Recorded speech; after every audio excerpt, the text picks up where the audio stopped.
السلام علیکم ګرانو کتونکو، امید دی چې ښه به یې، خوشحاله به یې او کوم سیاسي ډرامې چې په ملک کې روان دي د هغې نه به لطف اندوز کیږئ هم. یو سیاسي کلچر دی چې هغه په ډېر غیر سنجیدګۍ باندې او په غیر سیاسي طریقې سره هغه جاري دی. د هغې مثال موږ د آرمي چیف د تعیناتۍ چې کومه مسله ده،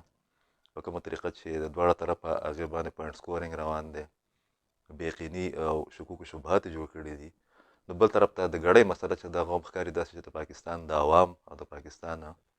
چې کوم د سلامتۍ معاملات دي یا کوم اقتصادي معاملات دي، په هغې کې د ټولو نه غټه مسله ده. دې نه تاسو اندازه لګولی شئ چې زمونږ میډیا او زمونږ سیاستدانان او زمونږ ادارې او زمونږ حکمرانان د هغې ترجیحات څه دي او هغې ولس چې دی د ولس مسلو ته په څومره سنجیدګۍ سره ګوري. نن په دې والا سیشن کې یا نشست کې زه خبره کول غواړم د پاکستان د افغان پالیسۍ په باره کې. تر اوسه پورې د افغانستان کې د امریکن انخلا نه بعد د نوي حکومت د قیام د تقریبا یو نیم کال پوره کېدو او د بعضې نورو غټ ډیولپمنټس باوجود موږ ته هېڅ واضحه نه ښکاري د پاکستان افغان پالیسي چې د هغې سمت څه دی، د هغې ډایرکشن څه دی. که موږ د دې موجوده حکومت پاور سټرکچرینګ وګورو نو په دې کې مختلف الخیال پارټیانې یا اتحادیان چې دي هغه پکې شامل دي. او شاید دغه وجه ده چې موږ ته د پاکستان د افغان پالیسۍ ډایرکشن چې دی یا سمت چې دی هغه په واضح انداز کې په نظر نه ښکاري.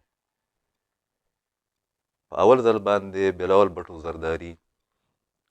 د افغانستان د طالبان حکومت چې کوم پالیسیانې دي یا د هغې په باره کې چې کومه د افغان روشن فکره خلکو تحفظات یا د انټرنیشنل کمیونټي کوم ابزرویشنز دي، په هغې باندې د افغان حکومت مخالف بیان ورکړی دی. دا مخالف بیان نه دی بلکې د حقایقو ادراک دی. خو مجموعي طور له موږ ته په نیشنل ډیبیټ کې د افغانستان په باره کې خبره چې ده هغه د عوامي نیشنل ګوند نه علاوه یا بعضې زموږ چې کوم قوم پرست پارټیانې د هغو نه علاوه په نظر نه ښکاري. خو هغې چې کومه بیانیه پیش کوي یا د هغو چې کوم موقف دی هغه هم یک طرفه دی. احمد ولي خان د عوامي نیشنل ګوند صوبایي صدر هغه په دغه معاملاتو کې لږ د جرأت نه کار دا اخلي د یو څو میاشتو نه چې هغه نه صرف دا چې د افغانستان دغه موجوده صورتحال د هغې ذمهوار چې دی امریکا او د هغه اتحادیان چې دي هغه یې قرار کړي دي، بلکې په خیبر پښتونخوا کې بالخصوص په پاکستان کې چې کوم ټیرریسټ اټیک کې اضافه شوې ده هغه هم د هغې سره نتي کړې ده. او په دې کې شک نشته چې کو یو کال مخکې په افغانستان کې په دغه طریقه باندې په ډېر اسانه باندې افغانستان افغان طالبانو ته نه وی حواله شوی او یو پولیټیکل پیچ اپ شوی وی او د یو پولیټیکل د یو کلیکټیو ویزډم یا د حکومت په شکل کې یو نظام راغلی وی نو د افغانستان حالات به کافي مختلف وو. اگر چې په افغانستان کې د امن امان حالات د مخکې په مقابله کې ښه دي، د داعش چې کومه خطره وه هغه ښکاري داسې چې د هغې رخ چې دی یا د هغې فلو چې ده هغه پاکستان د خیبر پښتونخوا طرف ته د هغه حملو زیاته شوې ده. د هغې چې کوم ډیټیل تاسو تېرې هفتې نه ګورئ. خو په افغانستان کې د حملو شدت چې دی یا تعداد چې دی هغه راکنټرول شوی دی یا کم شوی دی. زلمي خلیلزاد صاحب پرون ډېر وخت بعد چې هغه د دغه ټول فریم ورک هغه بنیادي مستري و هغه یو ټویټ کړی دی او په هغې کې هغې ویلي دي چې د افغانستان د دغه چینجز فایده چې ده هغه امریکې ته خو رسېدلې ده خو افغان عوام ته نه رسېدلې. زلمي خلیلزاد صاحب د ریګن د وخت نه واله او د دغه دوحه پروسس پورې د امریکن اسټابلیشمنټ ډېر خاص نماینده چې دی هغه پاتې شوی دی، افغان هم دی او د افغانستان په معاملاتو چې دی یو اتارټي هم ده. نو دغه ادراک هغه مخکې ولې نه کوو چې موږ کوم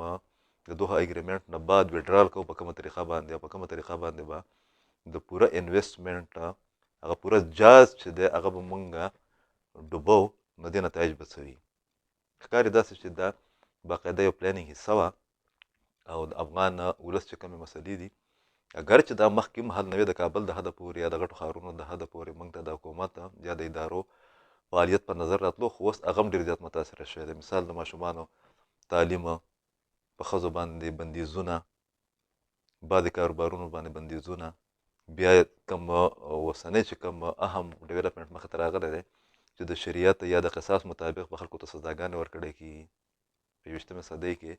بیا دا صورتحال بیا په افغان حکومت کې دننه چې کوم 3-4 ګروپه دي د هغې په منځ کې دننه نظریاتي محاذره دا ټول څیزونه چې کوم دي دا زما په خیال باندې خلاف توقع نه و خو د خلکو دا توقع ضرور وه چې د افغانستان موجوده حکومت د طالبانو چې دی یا د هغې چې کوم سټیک هولډر دي به د مخکې په مقابله کې لږ ګزاره کوي پاکستان په کوم ځای کې ولاړ دی دا ډېر عجیبه صورتحال دی د پاکستان نه لیبرل ډیموکراټک خلک چې کوم دي هغه خوشحاله دي نه د پاکستان انټرنیشنل کمیونټي خوشحاله ده اگر چې د پاکستان تعلقات په دې ټایم کې د امریکن بلاک یا د چاینیز بلاک سره بیک وخت ډېر ښه دی د کوم چې سنټرلیشن افیرز دي په هغې کې هم د پاکستان معاملات چې دي هغه ښه روان دي د عرب ملکونو سره هم ښه روان دي خو زمونږ ایشو دا ده چې د افغانستان سره زموږ معاملات چې دي هغه څنګه دي بارډر بار بندیږي د تجارت حجم په منځ کې زیات شوی هغه بیا کم شوی دی تاسو وکتل چې په چمن بارډر باندې څومره تلخي وشوه بعضې داسې اطلاعات وي چې کوم باډ لګېدلی دی په سرحد باندې هغه خلک اوچتوي بعضې ټایم کې موږ ته داسې اطلاعات راځي چې د افغانستان نه چې کوم خلک هلته کې پناه اخیستې وو هغه د افغان حکومت په سرپرستۍ کې چې دی د هغو د رضامندۍ سره په خیبر پښتونخوا باندې چې دی هغه حملاور دی د دغه ټي ټي پي بعضې خلک چې دي هغه د ټارګېټ کیلن ښکار کېږي د هغې الزام په پاکستان باندې راځي په دې ټول صورتحال کې پکار دا ده چې زمونږ چې کوم پولیټیکل پارټیانې دي چې هغه په دې حکومت کې شامل دي یا دغه د افغانستان یا د افغانستان د موجوده حکومت کې متضاد الخیال آرا دي پکار دا ده چې هغه زمونږ د ملیټ اسټابلیشمنټ سره کینی او د دې ګړۍ او د دې تعیناتۍ د دې مسلې نه هټ کړه یا د دې نه بالاتر چې کوم دی هغه یو کرښه راښکي چې د افغانستان سره زموږ معاملات چې دي هغه څنګه پکاري ځکه چې ښکاري داسې چې د افغانستان کې چې د کم جنگ دننه توقع کېده هغه جنگ به وجوه د انټرنیشنل پراکسیز او د انویسټمنټ او د انټیلیجنس د یو غیر اعلانیه پلانینګ لاندې چې دی هغه پاکستان ته خاص کر خیبر پښتونخوا ته منتقل کېږي نو پکار دا ده چې په دې پوره صورتحال باندې پاکستان خپل پالیسي واضح هم کړي د سیاسي مصلحتونو نه بهر ولاړ شي او دا هم واضح کړي چې د پاکستان د افغانستان په باره کې د پاکستان د سلامتۍ او د سکیورټي په تناظر کې لایحه عمل چې دی هغه څه پکار دی